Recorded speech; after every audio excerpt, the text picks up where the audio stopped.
고혈압 약은 오래 먹어도 별다른 부작용이 없을 수가 있게 안정성이 입증되어 있는 약들이죠. 그렇지만 이제 예상하지 못한 약의 부작용은 있을 수가 있잖아요. 안녕하세요. 내과전문 닥터 K입니다. 2020년 국민건강영양조사에 따르면 고혈압의 유병률은 우리나라 30세 이상에서 약 28%, 60세 이상에서 약 48%라는 높은 수치를 보입니다. 그리고 성인 고혈압 환자는 1,300만 명을 넘어가고 있어요. 수축기 혈압이 140 이상이거나 이완기 혈압이 90 이상인 지속적인 혈압이 높은 상태를 나타내는 바로 이 고혈압. 치료를 위해서 많은 분들이 약을 드시는 경우가 많아요. 고혈압 약은 오래 먹어도 별다른 부작용이 없을 수가 있게 안정성이 입증되어 있는 약들이죠. 그렇지만 이제 예상하지 못한 약의 부작용은 있을 수가 있잖아요. 다양한 종류의 고혈압 약이 있고 그로 인한 부작용들도 가지각색이에요. 오늘은 고혈압 약들에 대해서 한번 살펴보고 그런 약들이 어떤 부작용이 있는지 한번 살펴보도록 할게요. 고혈압 약은 작용 방식에 따라서 크게 5가지 정도로 분류가 됩니다. 우측에 보이시는 표를 통해서 한번 살펴보시면 되는데요. 작용 방식에 따라서 부작용들이 발생을 할 수가 있지만 작용 방식과 관련 없는 부작용들도 있어요. 공통적으로 고혈압 약에서 발생할 수 있는 부작용으로는 어지러움, 기립성 저혈압이 있습니다. 기본적으로 고혈압 약을 먹는다라고 한다면 누웠다가 앉거나 앉았다가 일어날 때 몸을 천천히 움직이는 것이 중요합니다. 자, 그리고 이제 작용 방식에 따른 부작용을 한번 살펴볼게요. 우선 간단하게 설명을 드리면 우리가 먹는 고혈압 약 중에 이뇨제가 있는데 이뇨제 같은 경우에는 통풍을 유발하거나 당을 올리거나 고지혈증을 발생시킬 수가 있고요. 그리고 무난하게 많이 쓰는 칼슘 채널 차단제가 있는데 그 칼슘 채널 차단제는 우리가 CCB라고 불러요. 그 CCB는 안면 홍조나 부종을 일으킬 수가 있고 그리고 우리나라에서는 흔히 쓰진 않습니다. 근데 이제 안지오텐신 전환효소 억제제 ACE 이니비터가 있는데 그 약은 기침을 유발할 수가 있고요. 그리고 흔히 쓰는 안지오텐신2 수용 차단제 ARB 있어요. 이 ARB는 잇몸이나 발목 부종을 일으킬 수 있고 소화불량이나 설사, 복통 등의 부작용을 발생시킬 수가 있습니다. 한번 자세히 살펴볼게요. 우선 이제 이뇨제 성분의 혈압약이에요. 이뇨제가 혈압약으로 쓰입니다. 소변을 이제 많이 나오도록 하는 것, 이 약이 혈압약으로 쓰이는데 보통 일반적인 혈압약의 뒷부분에 슬래시 12.5 이렇게 해서 붙어 있는 경우가 많아요. 그러니까 하나 안에 포함이 되어 있는 경우가 많고 그것이 아니라면 사이아자이드라는 약이 있습니다. 이 사이아자이드는 혈액 중의 나트륨을 소변을 통해 배설함으로써 혈압을 떨어뜨리는 역할을 하는데 이때 칼륨이 함께 배설되면서 전해질 부작용을 일으킬 수가 있어요. 그리고 아까 말씀드린 것처럼 혈당을 올리거나 콜레스테롤을 증가시키거나 요산을 올려서 통풍을 발생시킬 수가 있습니다.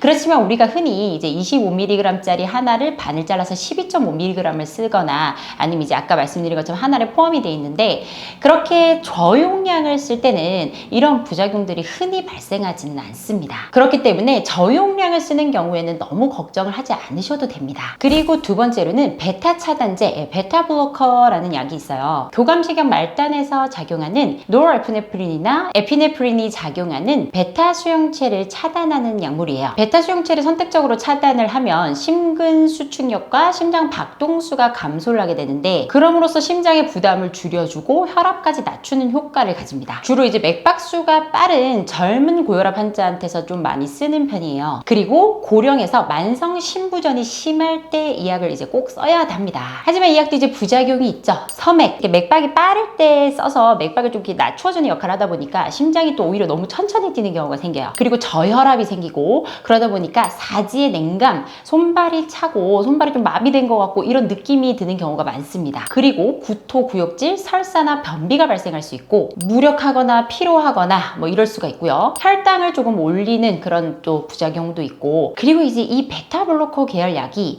옛날에 쓰였던 그런 약들이 이제 발기부전을 좀 일으키는 그런 좀 부작용이 있었어요. 근데 이제 요새는 베타 블로커 중에서도 이제 발기부전을 일으키는 약이 있고 안 그런 약들이 있는데 발기부전을 일으키는 약 계열은 이제 거의 쓰이지 않는 편입니다. 그렇지만 고혈압 약이 발기부전을 일으킨다 이 얘기가 이제 이 기존의 약 때문에 이제 시작이 된 거예요. 그렇지만 이제 이 약도 꼭 쓸 때는 써야 돼요. 맥박이 높은 고혈압 환자라든가, 그리고 이제 뭐 심부전이 심한 사람, 부정맥이 있는 사람, 이런 사람에서는 꼭 써야 되는 약입니다.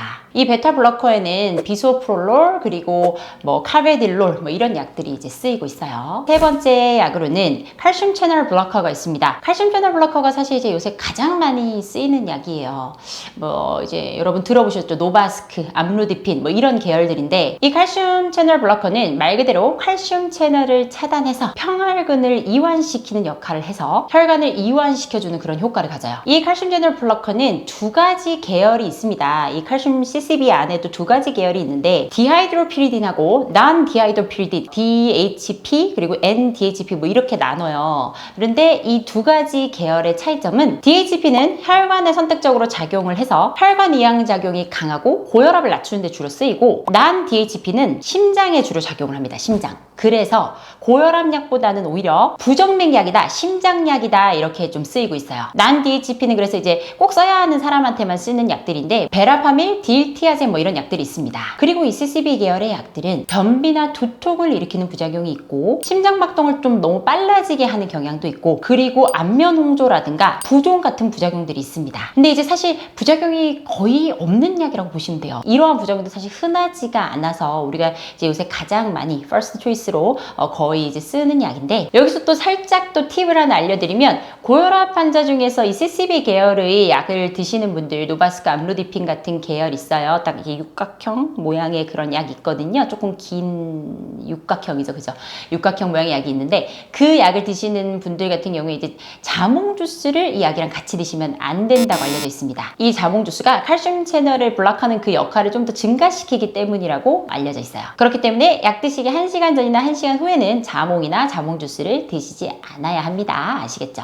그리고 네 번째 약. 네, 이 약은 사실 요새는 잘 안 씁니다. 뭐 이제 특별히 쓰는 경우도 있긴 한데, 요새는 이제 이거를 대체할 수 있는 약이 또 새로 나왔기 때문에 많이 안 쓰이긴 하지만, 어쨌든 네 번째 약은 ACE 이니비터입니다. 신장의 수분 축적 시스템을 조절해서 혈압을 낮추는 그런 기전을 가지고 있어요. 보통 이제 라미프릴 같은 것들이 여기에 해당이 되는데, 문제는 이 약의 계열이 기관지에 작용을 해서 약을 먹는 20%의 환자 5명 중에 1명에 있어서 만성 기침을 유발합니다. 특히 이제 마른 기침을 이제 유발을 하는데, 남성보다 여성에 있어서 좀 흔한 부작용이에요. 그리고 발목이 붓거나 잇몸이 붓는 경우도 있습니다. 그리고 이제 임신하신 여성분들은 네, 임산부 아니면 임신을 준비하시는 분들은 이 계열은 네, 금기입니다. 쓰시면 안 되는 약이에요. 그리고 마찬가지로 다섯 번째인데, 이제 ARB라는 이제 약이 있어요. 이 ARB도 네 번째 약과 마찬가지로 신장의 그런 수분 축적 시스템을 조절해서 혈압을 조절하는 그런 이제 계열인데요. ACE 이니비터가 쓰이다가 부작용이 좀 있고 하니까 ARB가 이제 개발이 된 거라고 생각을 하시면 됩니다. 그래서 요새는 이제 거의 ARB를 많이 씁니다. ARB는 어떤 약들이 있느냐?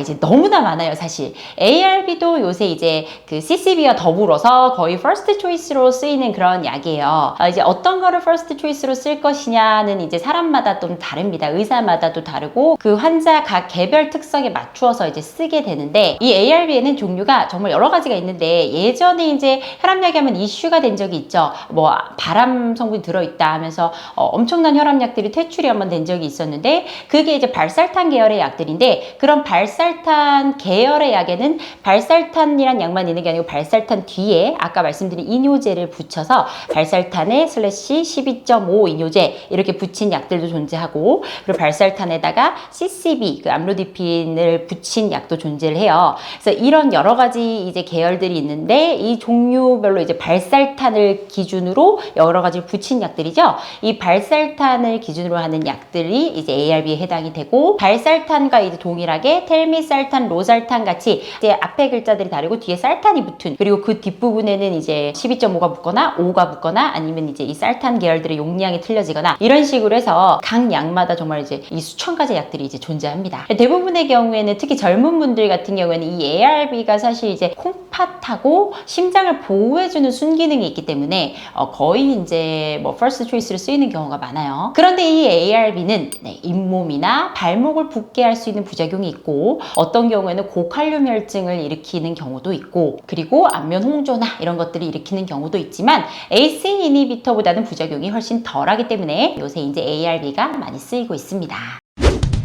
자, 그래서 제가 이제 고혈압 약들의 각 종류에 대해서 이렇게 한번 좀 표를 정리를 해봤어요. 그래서 이런 계열의 약들이 혹시 들어있진 않은지 한번 내가 먹는 고혈압 약들 한번 살펴보시고요. 자, 이렇게 고혈압 약을 복용하는 도중에 부작용이 발생했다면 무조건 이제 처방받은 의사 선생님과 상담을 하는 것이 중요하겠죠. 오히려 이제 부작용이 생겼다고 고혈압 약을 바로 중단해 버리면 혈압이 다시 올라가겠죠. 원래 혈압대로. 그렇기 때문에 절대 안 됩니다. 나중에 장기 합병증인 뇌경색이나 심근경색 같은 질환들을 생각했을 때는 고혈압은 무조건적으로 조절되어야 하는 병이기 때문에 혈압약을 부작용이 발생했다고 내가 임의로 끊는 것은 해서는 안 되는 일이에요. 왜냐하면 의사와 상의 후에 약물의 용량을 조절하거나 다른 복합제를 쓰거나 하면 이러한 부작용들은 금세 해결될 수가 있어요. 그렇기 때문에 특히나 약을 시작하고 처음 3개월, 4개월간은 부작용이 발생하지 않는지 그리고 어떤 다른 변화는 없는지 꾸준히 주치의와 상담 후에 체크하는 것이 중요합니다.